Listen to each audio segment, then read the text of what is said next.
Hi, my name is Brianna. I'm going to be doing my teaching learning project on a 62-year-old female. She presented to the emergency department with shortness of breath. The patient was swabbed for COVID-19 and tested positive. They also assessed her serum glucose and finger stick, both showing results in the 500s. The patient stated that she stopped taking her insulin because she was not eating due to nausea and vomiting. The patient was admitted with diabetic ketoacidosis and COVID-19. The patient has a history of diabetes mellitus type 2, which she takes high doses of insulin for, hypertension, PTSD, depression, anxiety related to childhood trauma, hypothyroidism, osteoarthritis, and childhood head injury. The patient's assessment was as followed. Lung sounds crackled and diminished in the bilateral lower lobes. Vowel sounds present in all four quadrants. Pupils equal round and reactive to light at 3 mm. Extraocular movement intact. Vital signs were temp 99.4, pulse 85, respiration 17, blood pressures 116/64, O2 sats 96% on 2 liters. So I'm going to be going in and giving the patient discharge instructions. Hello, my name is Brianna and I'm a nursing student. I'm going to be giving you your discharge instructions for today. You tested positive for COVID-19 on February 2nd, but you had started seeing the symptoms 2 weeks prior to coming into the hospital. This is why you were not isolated for COVID-19. COVID-19 is a virus that infects the sacs of your lungs. This is where your body brings in oxygen and releases carbon dioxide. This being called gas exchange. When COVID infects the sacs of the lungs, it causes decreased oxygen levels in the body. This is why you felt so short of breath.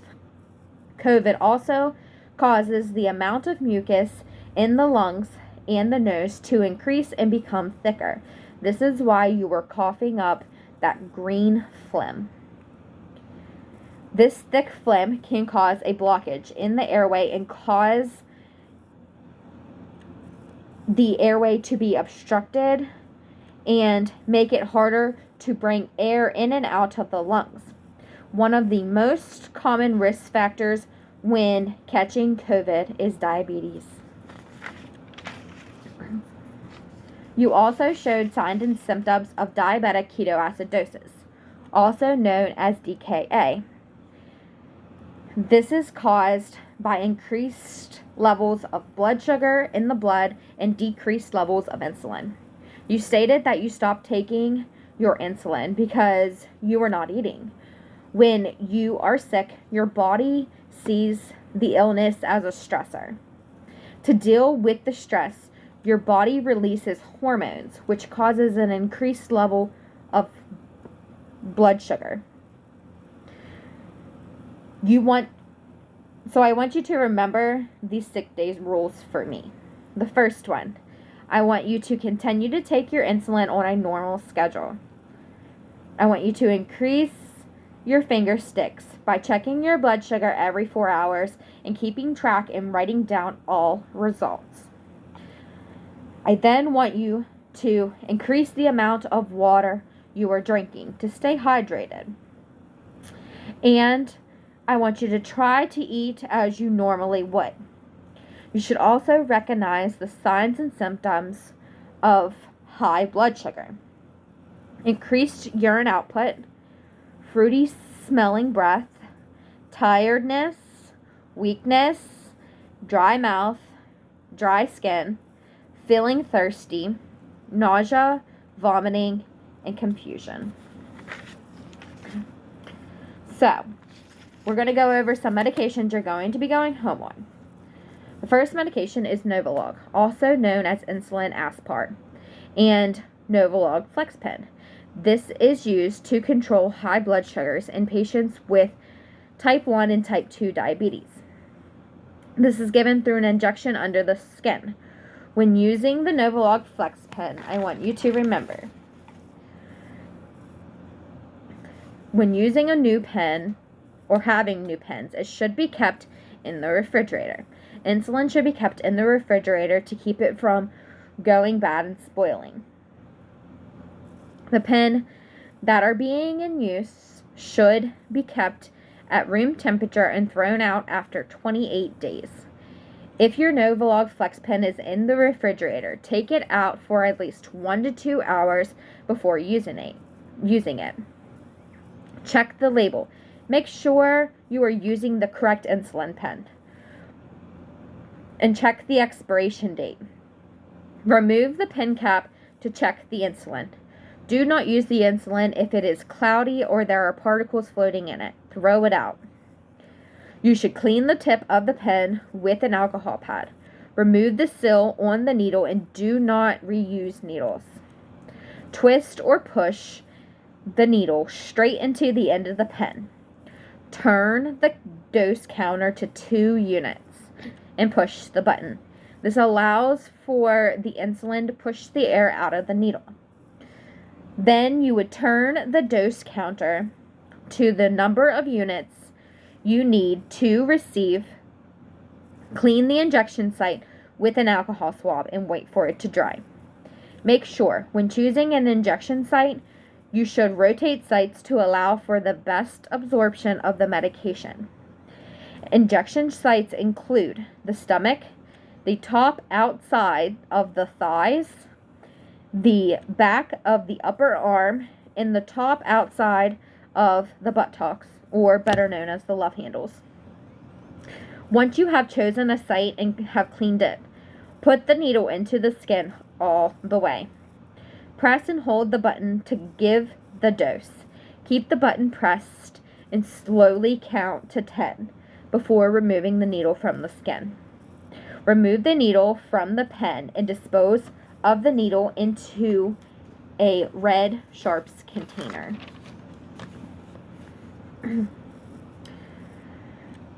So you are on a high dose sliding scale of Novolog.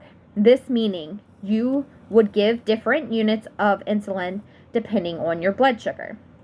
If your blood sugar is 151 to 200, you would give yourself 2 units of insulin.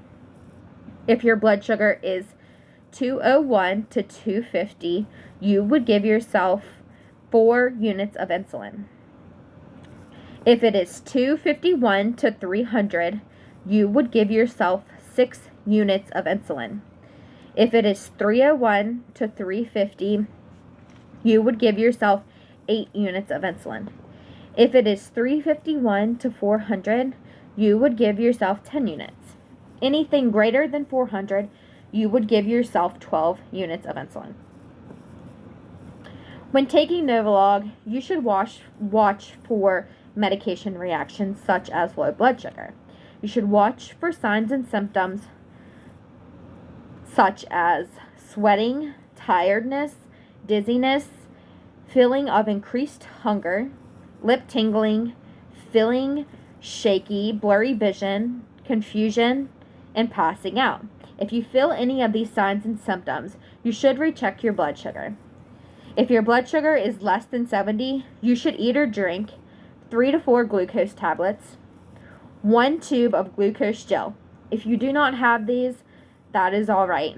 You could always eat or drink 4 to 6 pieces of hard candy, a half a cup of fruit juice, 1 cup of skim milk, a half a cup of soda, a teaspoon of honey, or a small tube of decorative icing.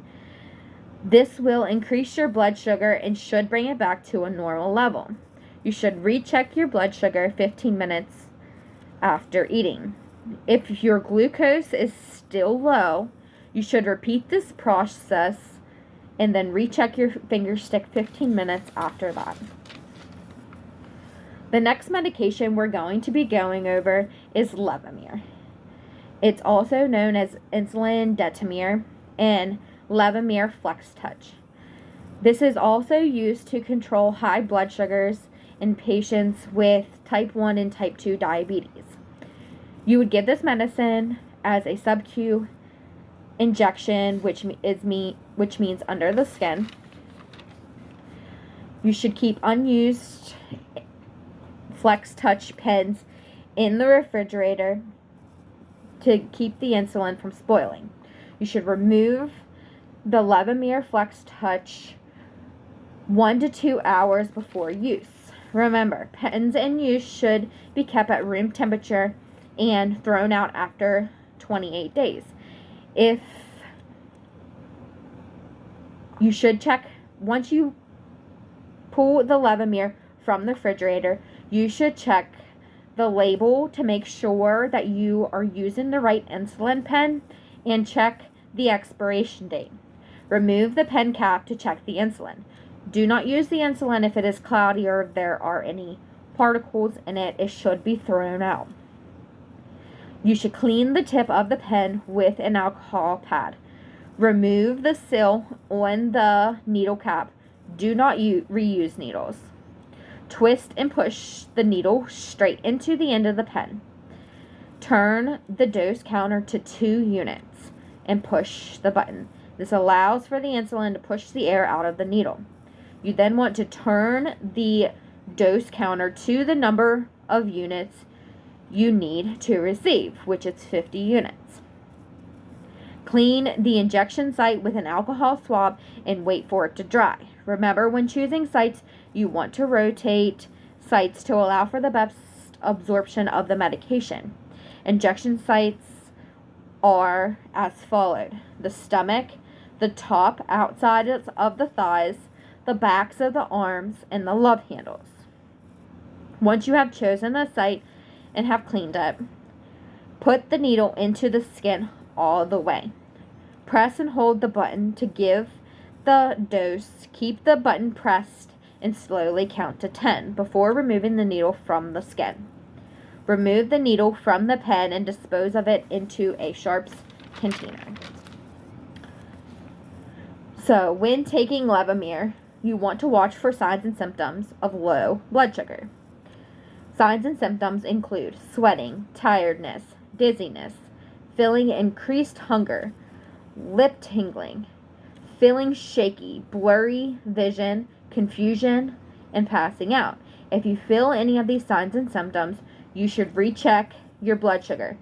If it is anything less than 70, you should eat or drink 3 to 4 glucose tablets, 1 tube of glucose gel. If you do not have these, that's alright. You can always eat or drink 4 or 6 pieces of hard candy, a half a cup of fruit juice, a cup of skim milk, a half a cup of soda, a teaspoon of honey, or a small tube of decorative icing.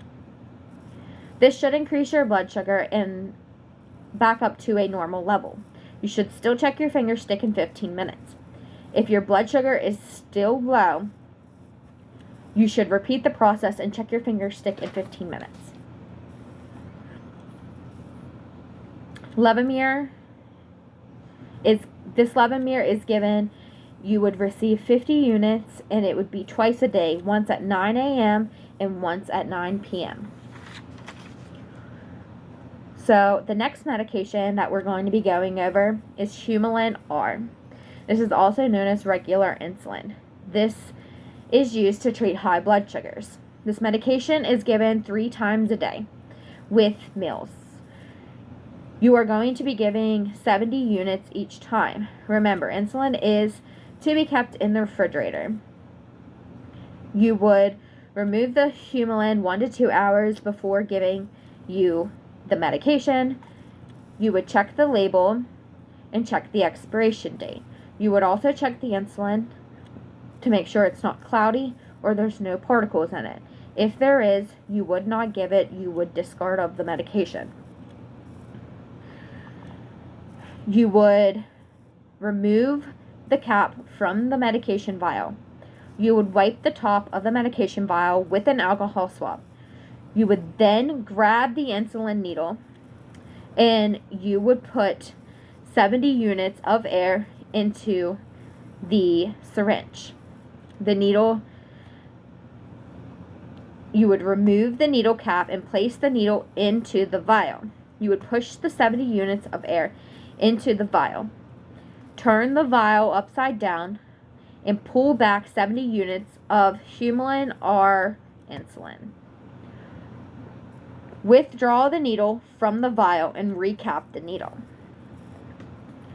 You then want to choose your injection site. Remember, when choosing an injection site, you want to rotate sites to allow for the best absorption of the medication. Injection sites include the stomach, the backs of the arms, the top outsides of the thighs, and the love handles. You would clean the injection site with an alcohol pad. You would then remove the needle cap. You would pinch the skin around the injection site. Insert the needle into the injection site at 90-degree angles, which is up and down. Thus, you would push the syringe plunger in all the way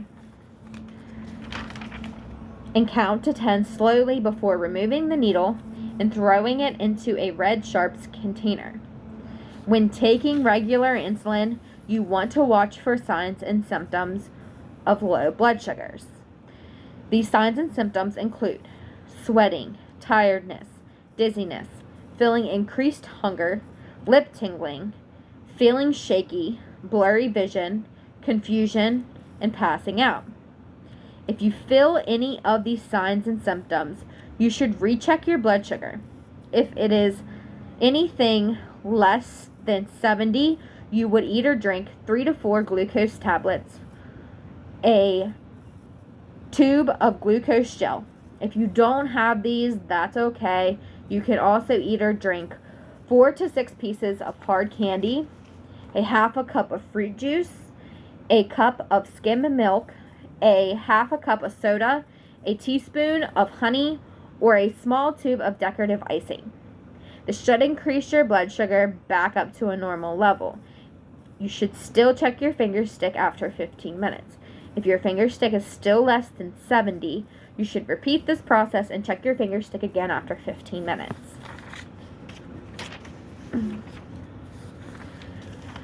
The next medication is Wellbutrin, also known as bupropion.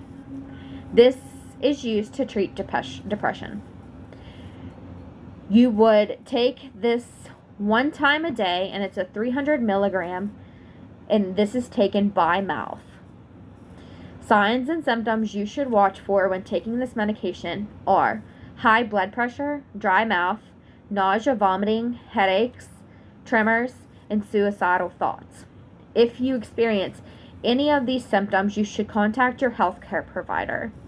Or if you experience severe symptoms such as thoughts of wanting to harm yourself or others, you should call 911. Remember, do not drink alcohol while taking this medication. It can cause depression to worsen. The last medication we're going to be going over is Zoloft, also known as sertraline. This medication is used to treat panic attacks, obsessive compulsive disorder, anxiety, and depression. You should take 50 milligrams one time a day by mouth. Signs and symptoms you should watch for are sweating, diarrhea, nausea, vomiting, dry mouth, tremors, dizziness, drowsiness, headaches, and suicidal thoughts. If you're experiencing any of these signs and symptoms, you should call your healthcare provider. Or if the symptoms become severe, such as thoughts of wanting to harm yourself or others, you should call 911. Do not drink alcohol while taking this medication. It can cause symptoms of these disorders to be increased. Now we're going to go over the activity level, the diet, and when you should call 911 and return to the emergency room. So, you should resume a normal activity as tolerated. Because you have had increased tiredness and weakness, you should rest frequently. You should try to gradually increase activity, walking in particular. Exercise makes your body more sensitive to insulin. This will cause your blood sugar levels to be lower, and that's what we want. You should rest if you are feeling increased shortness of breath or lightheadedness. If you rest and that does not stop the symptoms of shortness of breath, call 911. Because low oxygen levels for long periods of time can cause organ damage, which we do not want. You should return to the ED if you experience any signs and symptoms of shortness of breath, such as headache, fast heartbeat, coughing, wheezing, feeling unable to catch your breath, confusion, sweating, or pale coloring of the skin around your lips and your fingers. If you experience signs and symptoms of high glucose levels that are not being treated or cannot be treated with your insulin, you should return to the ER. These signs and symptoms include fruity smelling breath, nausea, vomiting, shortness of breath, dry mouth, weakness, confusion, and even passing out. You should stick to a carbohydrate controlled diet at 1,800 calories. This diet is known as one of the best diets in managing diabetes because it allows for you to use the diet to count basic carbs, which are on every food label. You should avoid foods such as rice, pastas, breads, potatoes, fruits, and sugars. These all cause a rapid increase in blood sugar. And you should drink plenty of water.